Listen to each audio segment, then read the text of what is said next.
Voici un premier tutoriel de réalisation de cartes avec des données libres.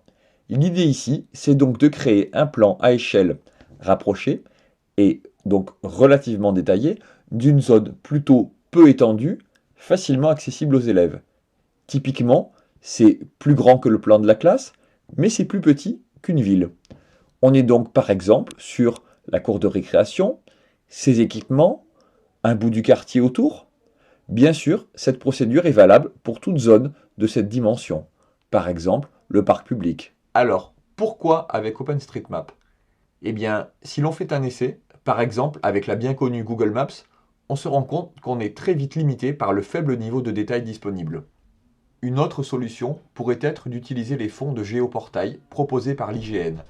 Là encore, si l'on veut se concentrer sur une zone restreinte, aucun des rendus disponibles n'est pour le moment satisfaisant. Sur OpenStreetMap, en revanche, on s'aperçoit ici en zoomant qu'il est possible d'obtenir à l'échelle du quartier des données relativement précises et détaillées, par exemple le mobilier urbain, bancs, tables de pique-nique, équipements de loisirs, etc. Les données et rendus cartographiques sont partagés sous licence libre. Ainsi, il est possible légalement de les télécharger, de les imprimer autant de fois que nécessaire, mais aussi de les partager, par exemple, à d'autres écoles. Enfin, OpenStreetMap, c'est un peu le Wikipédia de la cartographie. Tout le monde peut la modifier, c'est même encouragé. Et c'est un réel atout car si la zone de travail n'est pas assez fournie, il est alors envisageable de l'enrichir. On peut tout à fait, dans un premier temps, se contenter d'effectuer une simple copie d'écran depuis son navigateur Internet préféré. Cela présente l'avantage d'être assez rapide. Néanmoins, parfois, on aura envie d'avoir une capture un petit peu plus avancée, peut-être un petit peu plus fine, et la possibilité de pouvoir rajouter des titres, échelles, etc. Je vous propose donc une méthode avec le logiciel libre QGIS. Voici donc l'interface de QGIS. La première chose à faire est d'installer une extension. Elle s'appelle Quick Map Service. On va donc taper son nom dans la recherche, ou tout du moins une partie du nom, ce qui va nous permettre de lister les entrées disponibles. Voilà, Quick Map Service.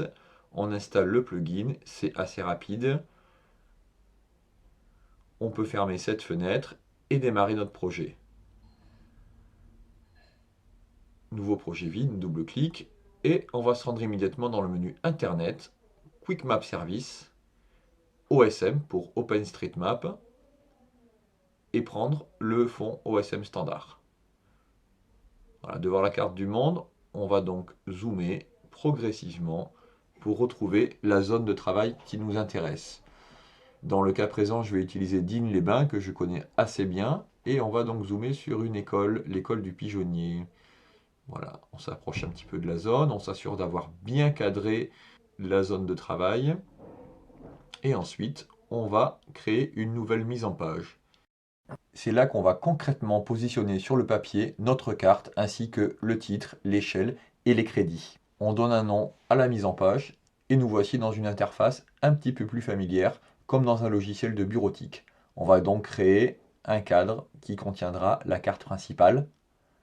Voilà, on trace un rectangle tout simplement et la carte apparaît. À présent, nous allons utiliser un second bouton qui va nous permettre de modifier la position de la carte ainsi que son niveau de zoom.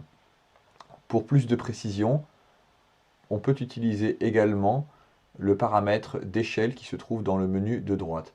Par exemple, ici on sélectionne une échelle de 1/900e.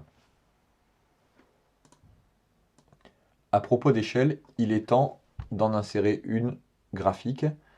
Donc avec cet outil que voici, on peut voir que par défaut, il ne présente que deux graduations, donc 10 mètres, 20 mètres.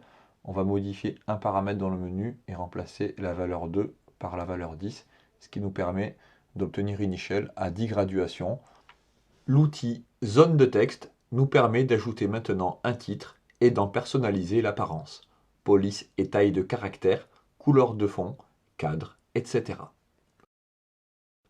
N'oublions pas de renseigner à cette occasion les crédits.